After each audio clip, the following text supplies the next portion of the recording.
Ladies and gentlemen, good day and welcome to Q3 FY24 earnings conference call of Orient Carbon and Chemicals Limited. This conference call may contain certain forward-looking statements about the company which are based on beliefs, opinions and expectations of the company as on date of this call. These statements are not the guarantees of future performance and involve risks and uncertainties that are difficult to predict. As a reminder, all participant lines will be in listen-only mode and there will be an opportunity for you to ask questions after the presentation concludes. Should you need assistance during the conference call, please signal an operator by pressing star then 0 on your touchtone phone. Please note that this conference is being recorded.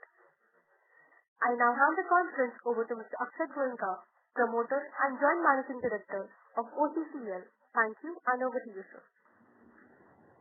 Good morning and a very warm welcome to everyone. Along with me, I am Mr. Anurag Jain, CFO and SGA, our Investor Relations Advisors.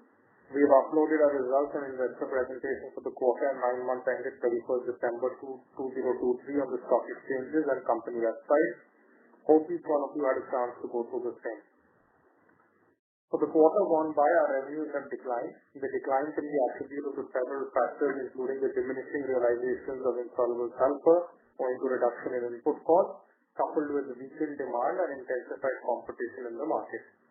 While in the short to medium term, the situation is challenging, primarily due to excess supply in the market, the long-term industry outlook for insoluble sulfur remains promising, driven by the anticipated growth in the automotive sector. As the demand for high-quality tires continues to escalate, the requirement for premium-grade raw materials like insoluble sulfur is poised to rise accordingly. IS plays a pivotal role in the vulcanization process, ensuring the durability and performance of tires across diverse driving conditions. With consumers placing increased emphasis on safety and longevity in their vehicles, the demand for top-tier tires is expected to intensify, thus increasing the need for IS. OCCL has always had a strong vision for sustainability. Further emphasizing, we are happy to share that during the quarter, we have invested to participate in a group captive solar power scheme in Haryana through an SPV. This partnership would lead to reduced energy costs while contributing to a cleaner environment. For this brief update, I'd like to hand over the line to Mr. Anurag Jain to update you on the financial performance of the company. Thank you, Akshat. I will take you all through the standalone financials of the company. First, I would give you a highlight of the third quarter ended FY24. Total income for Q3 FY24 stood at rupees 88.6 crores as compared to rupees 102.9 crores in Q3 FY23. EBITDA for Q3 FY24 stood at rupees 16.2 crores as compared to rupees 23.9 crores in Q3 FY23. EBITDA margin stood at 18.3%. Profit after tax for Q3 FY24 stood at rupees 6.1 crores as compared to rupees 10.4 crores in Q3 FY23. PAT margin stood at 6.8%. Now to give you a highlight on 9 months ended FY24 performance. Total income for 9 months FY24 stood at rupees 293.4 crores as compared to rupees 363.8 crores in 9 months FY23. EBITDA for 9 months FY24 stood at rupees 70.5 crores as compared to rupees 73.3 crores in 9 months FY23. EBITDA margin stood at 24%. Profit after tax for 9 months FY24 stood at rupees 29.7 crores as compared to rupees 32.2 crores in 9 months FY23. PAT margin stood at 10.1%.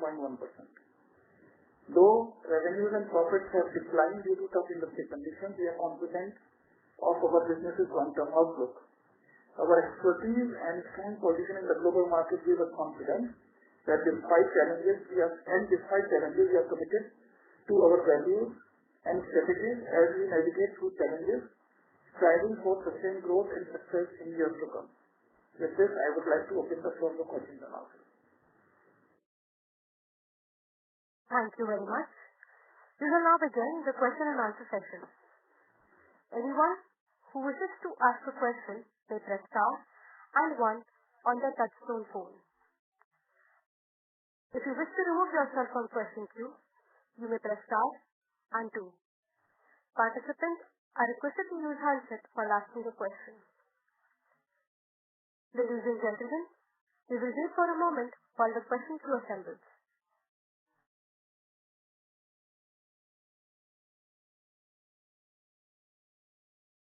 First question is from the line of Prachi Sharma from Ace Investors.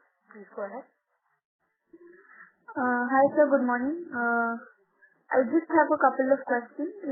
Number one being, you said that the demand has been sort of weak. So I just wanted to know which regions are we seeing a hit and when do we expect the scenario to normalize? Secondly, how you mentioned right now about the energy cost savings. So how much of the energy cost savings can we expect from the, and the last question being, have we been affected by the Red Sea trade in any way? Have we seen any disruption because of the Red Sea? So I will answer your last question first. Yes, we are facing difficulties because of the Red Sea disruption. Because in our export, our freight rates have gone up, and also the transit time, because now the ships have to navigate through South Africa. So that is why we are facing issues about it. As far as saving from captive convention solar power plant is concerned, we expect about 50 lakh units or thereabouts to be bought from the captive solar plant in a year per annum.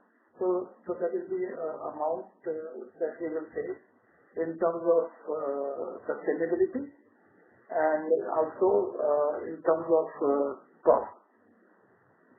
Your third point was that which are the regions which are where we are witnessing weakness. So basically there are two aspects. Europe, there is a slowdown and therefore the demand has come down in Europe for insoluble sulfur. Secondly, because of oversupply in China, China is dumping material in the Asia Pacific region at lower rates, and that is also affecting our supplies in the Asia Pacific region. I hope I have answered your question. Got it, sir. Just to follow up on the third question, which was on the Red Sea. So do you see any normalization on that front? Do you foresee that happening in the near future, as in the couple of quarters? I hope so, because international community, the whole of international community is affected, and strong actions are being taken against the Houthis there. So hopefully this should correct itself in a few months. Got it, sir. This is all from my end. Thank you so much. Yes. Thank you. A reminder to all participants, you may press star and 1 to ask questions. Next question is from the line of Dhruv Mukesh Bajaj from SmartSync Investment Advisors Services. Please go ahead. Hello. Am I audible, sir? Yes, you are. Please go ahead. Yeah, sir. So I wanted to understand that what is our targeted product mix, say, 5 to 7 years down the line? As based on the limited understanding, product mix. Targeted product mix between insoluble sulfur and sulfuric division. Since we are already market leaders in insoluble sulfur, and if tire market grows at the say 3 to 4%, and we are planning to increase our global market share from 10 to 12%, and I also think that around 6 to 7% volume growth might come. So is my understanding regarding the growth potential in the insoluble sulfur division correct? And how do we see the sulfuric acid division going forward? Yeah, on insoluble sulfur, that is the kind of growth one should expect, around 5%.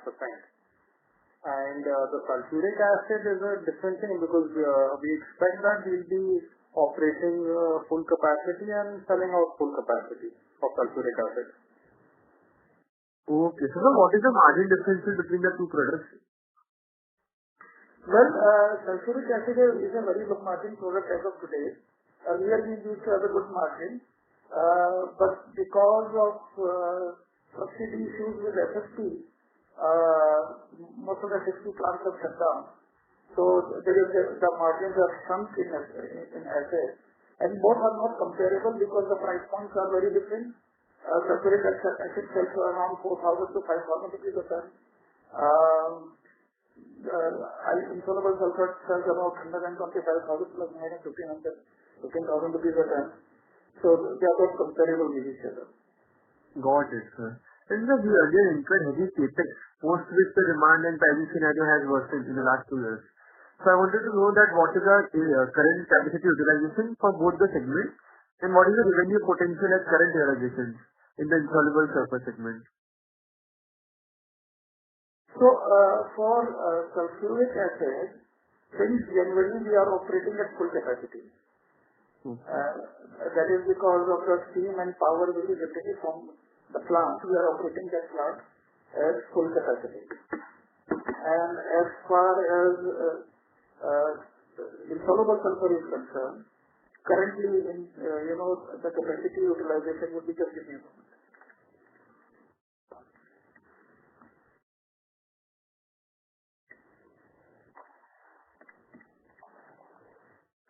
It should be about 70 to 75%. Got it, sir. Okay, sir. What is the demerger timeline? As you have already submitted the filing, so by what time are you expecting this to complete? We are expecting it soon. The final stages in the court. Got it, sir. And sir, I really appreciate your decision of demerging the investment business. Now, since you are generating substantial cash flows and the reinvestment opportunities in the core business at the current juncture look limited, so how do you look at the capital allocation going forward? Let us see what the cash flows are like and cross the bridge when we reach there. Sorry? I said first, let us see after demerger what the cash flows are like for the coming years. We even have some debt that needs to be paid down, and accordingly we will take calls at that stage. Okay, sir. Okay. So our reinvestment opportunities, I just wanted to understand basically, directionally speaking, will our reinvestment opportunities be more in the current insoluble sulfur division, or do we have some other divisions in mind going forward? No, once the demerger is done, there is only insoluble sulfur and nothing else in the in the new company. Right. Insoluble sulfur and sulfuric acid. Okay, so we plan on remaining only in that particular segment going forward and not diversifying to other segments. So I just wanted to understand that. Correct. In the insoluble sulfur company, that's what we will be. Sure, sir. That is very helpful. Thank you. Thank you. Next question is from the line of Aditya Khetan from SMIFS Institutional Equities. Please go ahead. Hello. Yeah, thank you for the opportunity. Sir, am I audible? Yeah. So my first question was also the newer capacity addition, which we have done in 2022. Sorry, we cannot hear properly. Can you please repeat? Hello. Sir, is it audible now? Yeah. Yeah. Sir, I was referring on to the capacity addition of 5,500 tons of insoluble sulfur, which we have done in 2022. So what is the utilization level over there, and have we started to operate the capacity? Because I think the last quarter we had mentioned that we are not having any orders for that capacity. So how is it going over there? So if you are talking about the plant is operational. However, currently, as of now, we are operating at 75% capacity. So if you look at it from that manner, obviously the capacities are not fully utilized. However, the plant itself is operational. So this 75% is the blended utilization, right? For that capacity only, so the 75% number of utilization, so this is for the blended, right? Sorry, if you speak a little more slowly, Aditya, we can't hear right now. Sir, is it okay now? Yeah, just speak slowly so we can understand. Yeah, okay. So the 75% utilization figure, so this is the blended figure. So the 75% utilization figure, so this is blended, right? So what would be the figure for that plant?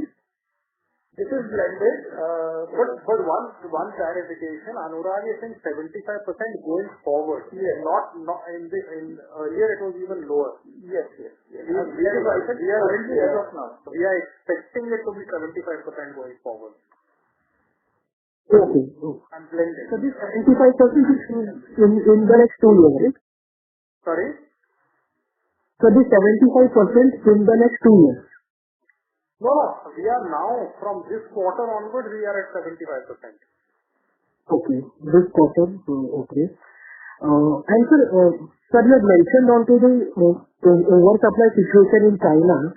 So currently, if you can mention like from a base of 100, so the oversupply is around 110, 115, any figure like if you can mention? It is very difficult to say because we don't have any reliable or accurate data about the consumption in China and how much the Chinese plants are selling there. What we do know though is that, there has been capacity expansion in the last few years in China and there is an unutilized. So if you want me to tell you as a percentage, I cannot give you accurate percentage as far as to how much of that is unutilized. So sir, at least like if you can highlight, so this phenomenon of dumping from China, so this will continue in the near term? Well, hopefully once the demand revives in China and in elsewhere, then the pressure on capacity utilization should come down. But at the same time, the Japanese are also expanding, so one really doesn't know what is going to happen. Okay. Sir, onto the sulfur prices, as you have mentioned that prices have come down, also it's like, so the trend is now towards the downward side only, or now we are expecting any sort of a consolidation at the bottom levels or any uptick in prices? No, there is no consolidation happening. Talking about sulfur and insoluble sulfur. Sulfur prices, sir. No, raw material or finished product? I'm sorry. Raw material. Oh, sorry, Anurag.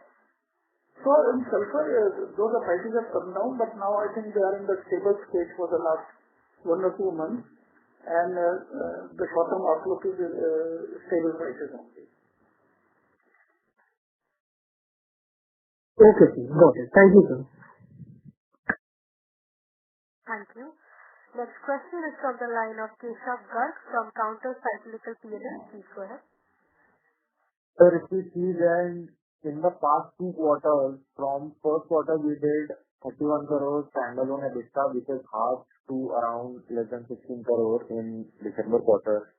So whereas in last quarter con call you told us to expect growth in the second half, instead we have got major degrowth. So question is whether now in third quarter we have bottomed out or still things are expected to get worse before they get better. Where exactly are we? So my feeling is that it has bottomed out. Bottomed out in the near future. It's very difficult to predict what is going to happen later. But if you are asking me between Q4 and Q3, then Q4 is looking better than Q3. Okay, sir. Great. And sir, also sir, what kind of volumes have we, sir, let's say from our volume which we did in FY21 or 15, FY21, how much our volumes have fallen from there? No, they have not fallen. I would say that our volumes have been roughly flat for the last few years. Okay, sir. So whatever sales degrowth we see, it is purely due to realization degrowth or there is some aspect of volume degrowth even though marginal? On a year-to-year basis, it's roughly the same. And the quarter-on-quarter? Anurag, you'll have the quarter-on-quarter. He's asking tonnage.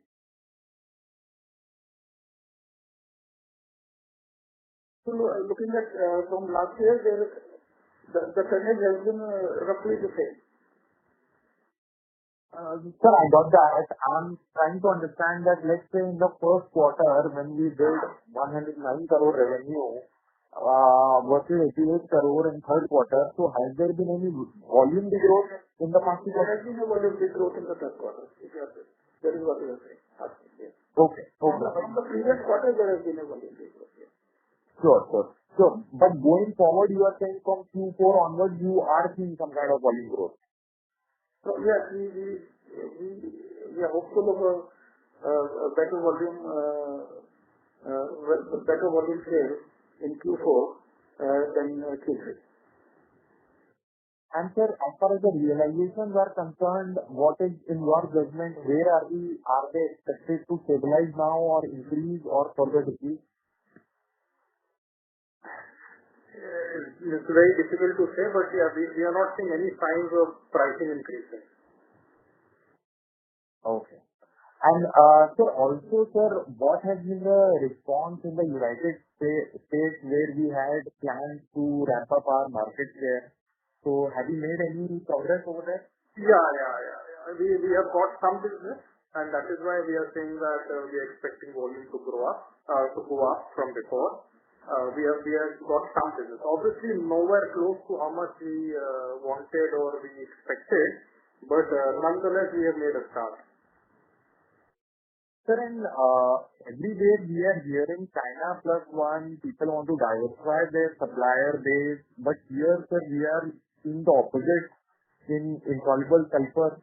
What is the issue exactly? Why aren't... No, you see, China plus one, you are hearing where majority of the industry was dominated by Chinese, and then it became a China plus one story. Here, the Chinese have only recently started entering. If you actually look at the global market share of the Chinese, it's actually very low. Okay. What has happened is that the three major suppliers always had capacity to serve the entire market. That market has remained the same or shrunk. The American, Japanese, and Indian suppliers have got the capacity, but the Chinese capacity has been added to the mix. Okay. In short, that is what has happened. Okay. Sir, now, like we are seeing China started dumping in Asia Pacific.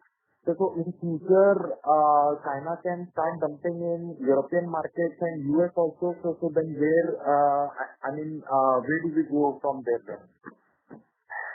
Look, it's very difficult to predict the future and what the Chinese will do and what the view of the customers will be, whether they will allow it or not. This is something so hypothetical that I would not like to comment on it. Okay, sir. Sir, is the demerger on track to get completed by, let's say, beginning of FY25 or FY24 end? We feel so.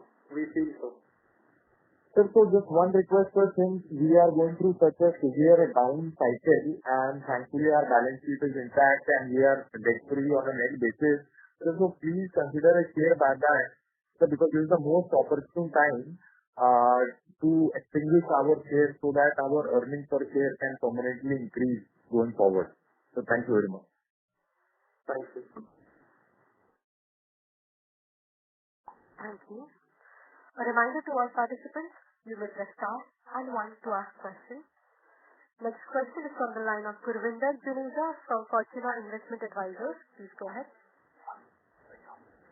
Thank you, sir, for the opportunity. My question is about your threat from any substitutes to the insoluble sulfur. That is your core market. Are you seeing any significant products emerge that are challenging the use of insoluble sulfur in your core customer base? Currently, there are no viable substitutes to insoluble sulfur which are being manufactured, and we do not see something happening in the near or medium term future about it. Okay, sir. Thank you. My second question is about signing up new customers and any updates on getting new onboarding, whether Indian or outside. I think of new customers and onboarding. So as I said that the cycle for this year is over and we have onboarded some new customers out of our targeted list. We will continue to be working on onboarding more as we move forward. Product is approved in many customers, work is happening on many customers. Now it's about, getting the allocation more than anything else. And it's very difficult to predict on the allocation. All right. Got it. Thank you very much. Thank you. Next question is on the line of Aditya Chetan from SMIFS Institutional Equities. Please go ahead. Sir, thank you for the follow-up. Sir, my question was on the North America market. We can't hear you clearly, please. You have to come on handset and get on speaker mode, please. Is it okay now? Hello? Hello. Sir, this is Hello? Sir, your voice is muffled, sir.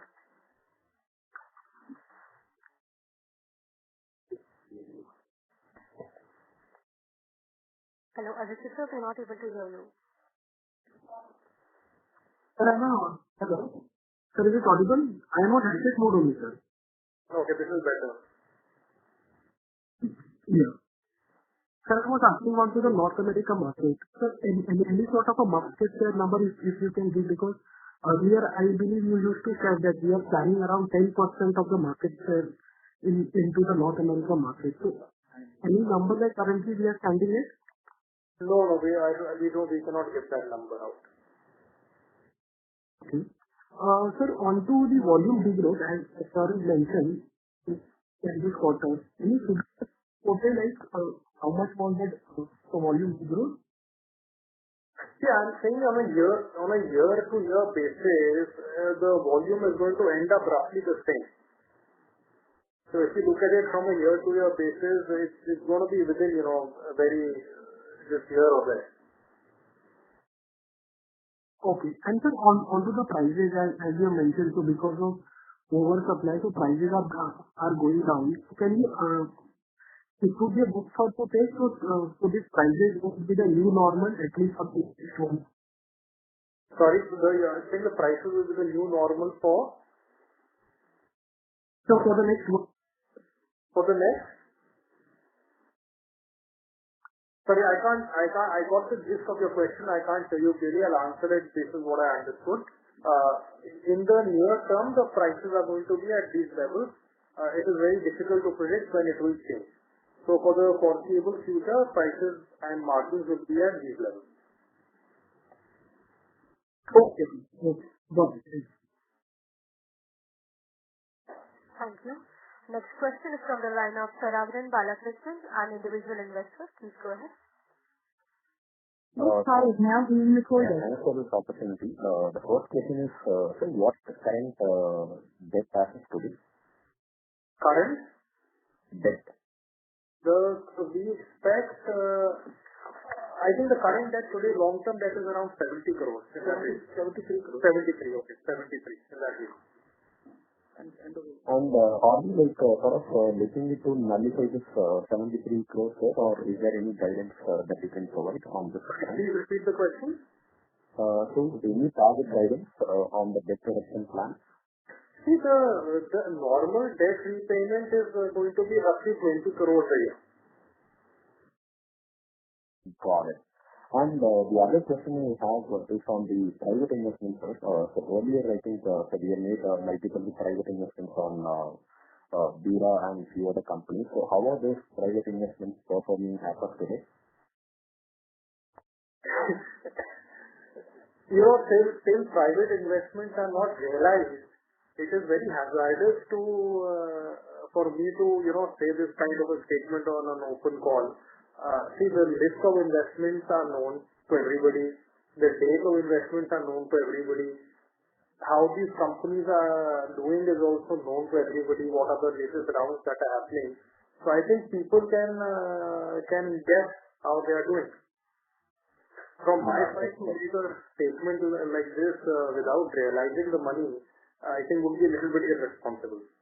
Yes, I can understand. The reason I asked is I encountered some of those investments in AG Ventures, right? But also we are making private investments through Oriental Carbon.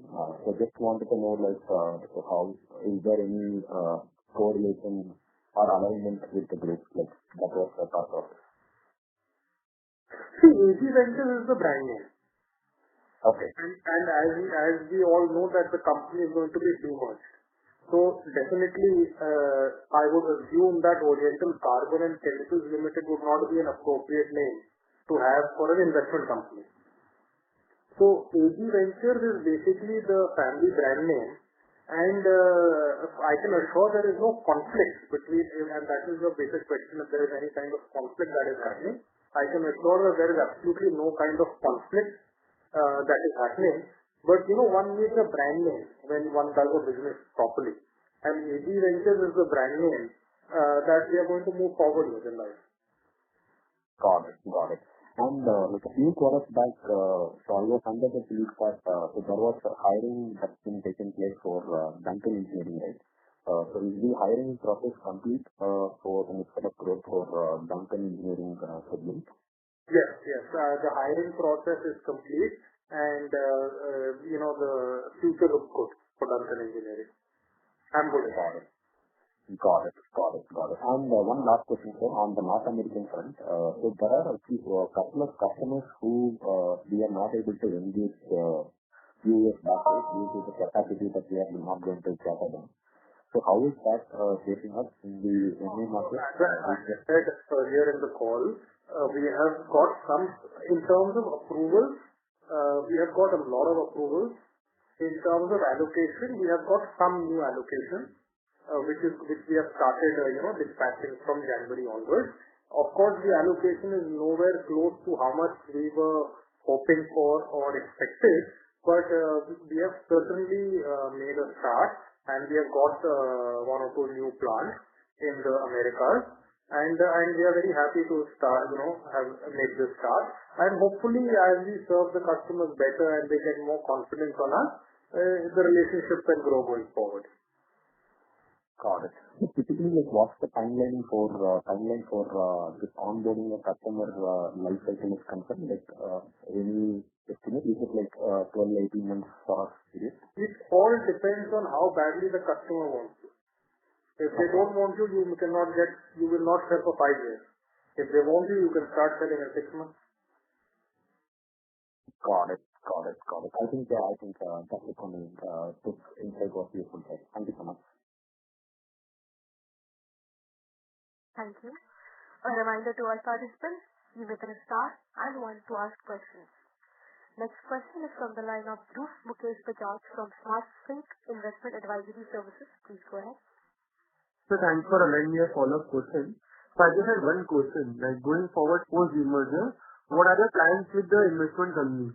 So do we plan on doing more investments in other private entities, or this demerger is happening solely to unlock the value creation? So I think the answer to your question is both. First and foremost, demerger is very, very important to unlock value and give our shareholders and investors, clean companies to invest in, so that there is no hotspot in which they are investing. So people who are interested in investments and Duncan, etc., can invest there. People who are interested only in insoluble sulfur and sulfuric acid can invest there. Now, it is but natural that the investment business will keep undertaking investments. They could be of a private nature. It could be incubating a new company. It could take many directions. It's purely going to be a company which is going to operate to generate maximum returns for the shareholders. Got it, sir. And so if we plan on doing the investment in that particular division, then how will we get the funding for the same? And I think the sulfur division is the cash flow generating business currently. So is there a scope for funds getting diverted from manufacturing entities to the investment business? No, so once the demerger is done, there is absolutely no scope for any kind of funds moving from here to here. Diversion is the last word I would use because it's a very dirty word. So we should not talk about diversion at all. And once both the companies are separate, there is absolutely no question of any kind of funds moving from one company to the other outside of things which may be in the normal course of business. This company, let us see how much money it is left with, and don't forget the investments and all of the things that are already invested. They are going to be exited with good return, and that money will be there to redeploy. And it should become a self-sustaining, self-generating business. It should not need external cash flows. Definitely, sir. So I just wanted to understand that if we don't have any major reinvestment opportunity in the insoluble sulfur division, so we will give the excess funds back to the shareholder in the form of dividends or preferably buyback, right? So it's very, as I already said, that in the insoluble sulfur and chemicals business, there is no plan to make any kind of investment in anything outside of insoluble sulfur. Let us see how things move ahead, what the cash flow comes out, and whether we should pay debt first, whether we should give dividends first. Prudent and suitable calls will be taken. Got it, sir. That is very helpful, sir. Thank you. Thank you. Next question is from the line of Keshav Garg from Counter Cyclic Unit. Please go ahead. So just one thing, sir, the investment entity post demerger will continue to hold our promoter stake in Duncan Engineering. And promoters hang on. I have never said that. Now you are asking me for advanced information. As we have always said that it is expected, but it will be decided by the board at the appropriate time. Okay, that Duncan Engineering investment stays with the insoluble sulfur entity or goes to the investment entity? It is logical for it to go to the investment entity, but nothing is confirmed till the last minute. So it will be very, I cannot make such a statement confirming anything. I would say it is logical and appropriate that the Duncan Engineering shares will be in the investment entity. So actually it does not matter because the promoter shareholding will remain the same in both the entities. Correct. So my suggestion... Your shareholding, everybody's shareholding will remain the same. Sure. Exactly.